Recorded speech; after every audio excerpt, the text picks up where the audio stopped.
राधे राधे, नमस्ते। तो नॉर्मली सब बोलते हैं ना इंट्रोडक्शन मत दो, वीडियो स्टार्ट करो, बट मेरे साथ क्या है ना कि मुझे जब तक चीज़ें मैं बताती नहीं हूँ ना, मुझे मज़ा नहीं आता, क्योंकि नॉर्मली वो एज़ अ टीचर नॉर्मली मेरी आदत है ना कि किसी भी चीज़ को पहले एक्सप्लेन करना एंड आफ्टर दैट आप उस चीज़ के बारे में और डिटेल में बताओगे। तो आज जो कबाड़ से जुगाड़ है या फिर आज जो जुगाड़ है वो न्यू आर्टिस्ट के लिए है। क्योंकि होता क्या है ना कि जो नया आर्टिस्ट है, नए कलाकार है या जो नया चीज़ें करना चाहते हैं, तो वो सोचते हैं कि ना कि हमें पैसे ना खर्च करना पड़े, उससे पहले हम चीज़ें खुद करें, खुद बनाएं बिना पैसे के। तो आज मैंने सोचा वही मैं आपके साथ शेयर करूंगी, विदाउट मनी वेस्ट किए हुए हम कुछ चीज़ें बनाएंगे। तो सबसे पहले ले लेना है इतने सारे कार्डबोर्ड। तो मेरे पास बहुत सारे कार्डबोर्ड कबाड़ में पड़े हुए थे, मैंने उन्हीं का यूज़ किया है। तो इस तरीके की ग्रिड, नॉर्मली इस तरीके का जो टेबल टॉप होता है ना, वो मैंने बनाया है नॉर्मली। तो वीडियो में आप पूरा देखेंगे कि किस तरीके से चीज़ें मैंने क्रिएट की है। क्योंकि होता क्या है ना मेरे साथ, क्योंकि मैं एक जगह बैठ के चीज़ें करती हूँ ना, तो मुझे लगती है बोरियत। तो मैं क्या करती हूँ, चीज़ों को लेकर मूव करती रहती हूँ।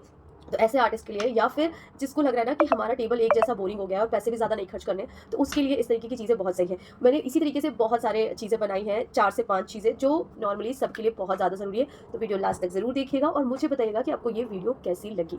तो let's start with the first DIY. तो ये लिया है मैंने ब्राउन कलर का पेपर। तो आपके पास ये पेपर नहीं है तो आप नॉर्मली न्यूज़पेपर लीजिए, क्योंकि मैंने न्यूज़पेपर के सब्स्टिट्यूट के लिए ये वाला लिया है। तो मेरे पास इस तरीके के पेपर्स, बहुत सारे पेपर पड़े हुए थे, पैकेजिंग में आ जाते हैं हमें या फिर साड़ी वगैरह में, तो मैंने वो वाला कलेक्ट कर लिए। तो न्यूज़पेपर आप यूज़ करेंगे तो ज़्यादा अच्छा रहेगा, क्योंकि उससे जो है ना इस तरीके की जो स्ट्रॉ बनाते हैं, लकड़ियाँ बनाते हैं, वो थोड़ी पतली बनती है। तो आप देख रहे होंगे ये थोड़ी मोटी बनी है, बट नॉर्मली मुझे ग्रिड बनानी थी और ये रैंडमली बनानी थी। मैंने खरीदा नहीं, बहुत सारी जगह जाके देखा, 300-400 में मिल रही है, बट मैंने सोचा कि मुझे ये जुगाड़ू बनाना है, क्योंकि मैं मूवेबल हूँ, कहीं कभी भी कहीं भी मूव करना पड़ जाता है हमें। तो इस वजह से मैंने सोचा इस तरीके की चीज़ें बनाऊँगी तो अगर ख़राब भी होती है तो मुझे उतना अफ़सोस नहीं होगा। उसके बाद मैंने इस तरीके से इसको रैंडमली कुछ चीज़ें लगा के आपको दिखा दी हैं। तो ये आप नॉर्मली अपने बैकग्राउंड यानी पीछे साइड में लगा सकते हैं। सेकंड डीआईवाई के लिए मैंने लिया है चार्ट पेपर। तो चार्ट पेपर से मैं बनाने वाली हूँ छोटी-छोटी सी हमारी आर्ट बुक। होता क्या है ना कि कभी-कभी मैं ट्रैवल करती हूँ तो मुझे इस तरीके की बुक्स की ज़रूरत होती है। तो खरीद तो कई लोग सकते हैं, बट कई जो नया आर्टिस्ट है ना, वो खरीदने के बजाय इस तरीके से ये बना लेंगे ना, तो पैसे की भी बचत हो जाएगी और हम जो न्यू चीज़ें ट्राई करना चाहते हैं, अगर उसमें कुछ गड़बड़ी भी होती है ना, तो अफ़सोस नहीं होता कि मेरा पैसा वेस्ट किया। तो इस तरीके से ये चार्ट पेपर जो था मेरे को ₹15 का मिला था और ये चार्ट पेपर बहुत ही अच्छा था। तो इसमें मैंने 2 लगभग 2 आर्ट बुक बनाई है। तो एक साइज़ के सर्कुलर मैंने कट कर लिया, उसके बाद कार्डबोर्ड जो है वो जो सर्कुलर पीस कट किया था पेपर का, उससे थोड़ा-सा आधा इंच हम ज़्यादा ले लेंगे। और उसके बाद आपके पास कपड़ा है या फिर किसी तरीके का नॉर्मली चार्ट पेपर है, कलरफुल वाले पेपर्स हैं, वो ले लीजिए। तो मैंने सोचा कुछ इसको थोड़ा-सा एस्थेटिक सी वाइब देती हूँ, तो मैंने किया क्या, इस तरीके से ग्लू यूज़ किया एंड देन उसके बाद इसको पेपर यानी कपड़े को पेस्ट कर दिया। तो इससे एक अच्छा-सा लुक क्रिएट हो जाएगा इस पे। तो आप चाहें तो दोनों साइड अलग-अलग कलर का कपड़ा यूज़ कर सकते हैं, बट मैं क्या कर रही हूँ, दोनों तरफ एक तरीके की चीज़ यूज़ कर रही हूँ। उसके बाद धागे की हेल्प से हम एक सर्कल जो है ना, उसको अच्छी तरीके से सर्कुलर शेप में कर लेंगे और जब धागा खींचेंगे तो ये अपने आप ना अंदर की साइड हो जाएगा। इससे क्या होगा कि हमें बार-बार पेपर को कट करके नहीं करना पड़ेगा। उसके बाद अंदर से ही सेम कपड़े से मैंने इसको पूरी तरीके से पैक कर दिया है। उसके बाद सुई धागे की हेल्प से हम सबको अच्छी तरीके से कंबाइन कर लेंगे। इससे होगा क्या ना कि और थोड़ा-सा यानी स्पेस दे के कंबाइन करिएगा, इससे इसमें जो है ना पेपर फटने की दिक्कत नहीं रहेगी किसी भी तरीके की। तो आप अपने अकॉर्डिंग कलर ले लीजिए। मैंने ग्रीन कलर से इसको क्या किया है, होल कर लिया एंड देन उसके बाद इसमें एक सिलाई दिया है, मैंने सिंगल लिया है क्योंकि हमारा सर्कुलर है। स्क्वायर होता तो हम 2 दे देते, बट वो 2 देने से ना तो बहुत ज़्यादा ये कंबाइन हो जाएगा। उसके बाद मुझे अभी भी थोड़ा-सा बोरिंग सा लग रहा था, तो मैंने क्या किया, इस तरीके की रिबन ली और इसको एज़ अ इस पे बो की तरह इसको बाँध दिया, जिससे क्या है ना ये थोड़ी-सी और अच्छी लगेगी। इसी तरीके से आप सर्कुलर, स्क्वायर, रेक्टेंगल जिस भी शेप में चाहे क्रिएट कर सकते हैं। तो मैंने ये स्क्वायर वाली क्रिएट कर ली, तो इस पे मैंने नॉर्मली जो कलरफुल वाले पेपर्स आते हैं वो ऐड कर लिया और ये देखने में बहुत ही ज़्यादा खूबसूरत लग रही थी। तो मैंने सोचा एक रैंडमली ट्राई करते हैं।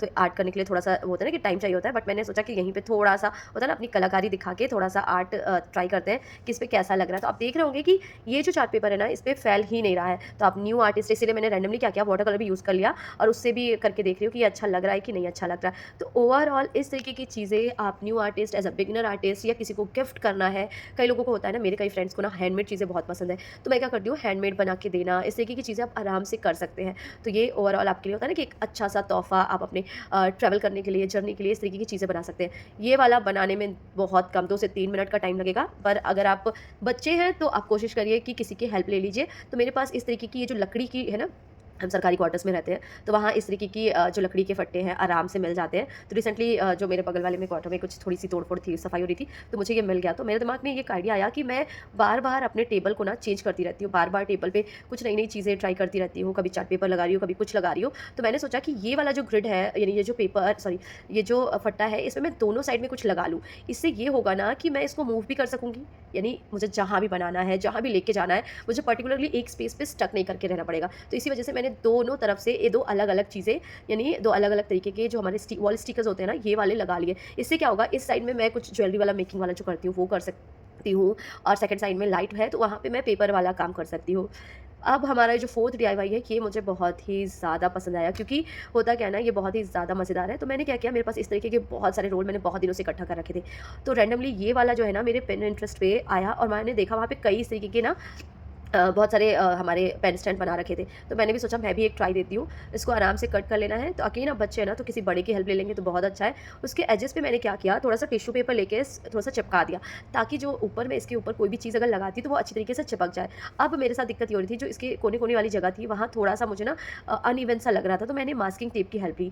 बट लास्टली मुझे लगा कि शायद ये भी उतना मज़ेदार नहीं है, मुझे अब देख रहे होंगे। तो ये मैंने 1-2 जगह लगाया और जब मुझे अच्छा नहीं लगा ना, तो उसके बाद मैंने इसको कहीं नहीं लगाया, एक आधी जगह लगाया। उसके बाद फिर अगेन मेरे दिमाग में आया कि क्यों ना इसके साथ कुछ लकड़ी से या आइसक्रीम स्टिक से कुछ होता है ना, कुछ करामात की जाए। तो अगेन मैंने, मेरे पास जितनी भी पुरानी झाड़ुओं की लकड़ी पड़ी थी, आइसक्रीम स्टिक्स थी, मैंने सारी यूज़ कर ली। तो ये बहुत ज़्यादा कलरफुल लग रहा था, अच्छा लग रहा था। बट होता क्या है ना कि बहुत अनइवन सा लगता है, तो कई लोगों को पसंद नहीं आता। मैंने फिर क्या किया, ब्लैक कलर लिया एंड ब्लैक कलर से सबकी पुताई कर दी पूरी तरीके से। तो अगर आपके पास व्हाइट कलर की आइसक्रीम स्टिक है ना, तो आपको बहुत ही सही है। अब क्या हुआ मेरे साथ कि जो लकड़ियाँ थी वो ऊपर थोड़ी-थोड़ी सी निकली है, तो सोचा कि इसके साथ क्या किया जाए। तो पहले तो मैंने जो जूट वाली रोप थी उससे इसको टाई कर दिया, इसके यानी नॉर्मली हर जगह लगा दिया। इससे ये हो गया ना कि इसका लुक नॉर्मल से थोड़ा-सा और खिल गया। तो जो देखने वाले हैं ना, उनको थोड़ा-सा अट्रैक्टिव लगे, अच्छा लगे कि हाँ, जो भी हमने डीआईवाई किया है भाई, वो कुछ तो अच्छा लग रहा है। वरना होता क्या है कि इस तरीके से हमने इसको एज़ बकेट की तरह बना के रख दिया। तो मैंने इसको विद द हेल्प ऑफ बी700 से चिपकाया। तो मैंने इसका जो रिव्यू दिया था बी700 का, आप रैंडमली जल्दी-जल्दी कोई काम करते हैं ना, तो बहुत ही बुरा इफ़ेक्ट पड़ता है, हाथ भी खराब हो जाते हैं। बट टाइम लेके करते हैं ना, तो मेरे ख्याल से बहुत अच्छा वर्क करता है।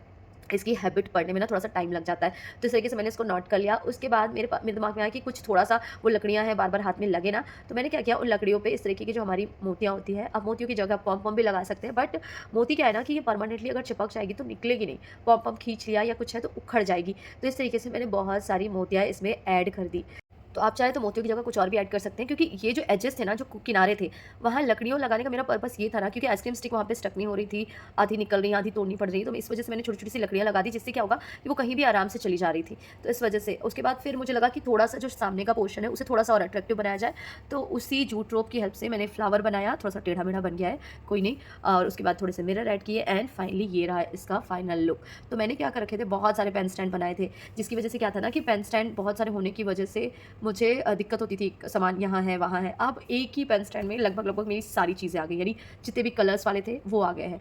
उसके अलावा अब ये जो 5th वाला डीआईवाई है, ये अगेन बहुत ईज़ी, बहुत ही होता है ना कि किफ़ायती इस वजह से है ना, क्योंकि मेरे टेबल पे ना बहुत ज़्यादा मेस क्रिएट हो जाता है। टेबल बड़ा है, बहुत ज़्यादा बड़ा है, और साइड में वो मेरे अलमीरा होने की वजह से भी अब मुझे क्या होता है कि मुझे किसी दूसरी नोटबुक पे कुछ करना है, तो मैं ये वाली भी निकाल रही हूँ, वो भी निकाल रही हूँ। तो ये वाली टेबल पे रख के मैं इस पे रैंडमली कोई भी चीज़ रख लूँगी, या कोई भी नॉर्मली क्या है ना कि अपनी आर्ट बुक मेरे सामने रहेगी, तो मुझे जो ज़रूरत है मैं वही यूज़ करूँगी, और इससे क्या होगा कि ये एक तरीके से एक जगह असेंबल रहेगी। तो मैंने क्या किया, इस तरीके का मेरे पास कुछ होता है ना, सामान वाली पैकेजिंग आती है, तो मैंने उसके 3 साइड को कट किया एंड 4th साइड को अलग कर दिया। उसके बाद इस तरीके के एलिफेंट या कोई भी जो भी चीज़ें आपको लगती है वो बना लीजिए, लोटस बना लीजिए। तो मुझे थोड़ा-सा भाई, मुझे क्योंकि कलरिंग ज़्यादा पसंद है, डीआईवाई करने से ज़्यादा मुझे कलर करना पसंद है।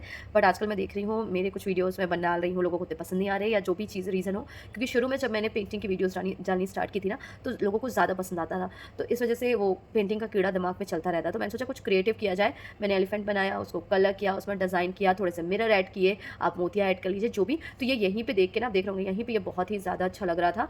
बट अभी थोड़ा-सा और कुछ करना था, तो मैंने बीच में भी कुछ मिरर्स ऐड किए, ताकि इसका जो लुक है थोड़ा-सा और एनहांस हो जाए। आप चाहें तो नॉर्मल इसको इसी तरीके से रहने दे सकते थे, बट मुझे लगा कि थोड़ा-सा अट्रैक्टिव होना चाहिए, कि कोई भी देखे तो उसे अच्छा लगे। उसके बाद ये सेकंड कार्डबोर्ड लिया मैंने, इसको भी इसी में ऐड किया, ताकि जो दोनों साइड वाले हैं ना, वो आराम से खड़े हो पाए। उसके बाद मैंने कुछ मास्किंग टेप की हेल्प ली, अच्छे से कंबाइन किया दोनों को। और ये वाला जो चार्ट पेपर है, रिसेंटली मैं लेके आई थी, मुझे बहुत ही ज़्यादा अच्छा लगा था। तो ये रहा इसका final look. So I just hope you love my video.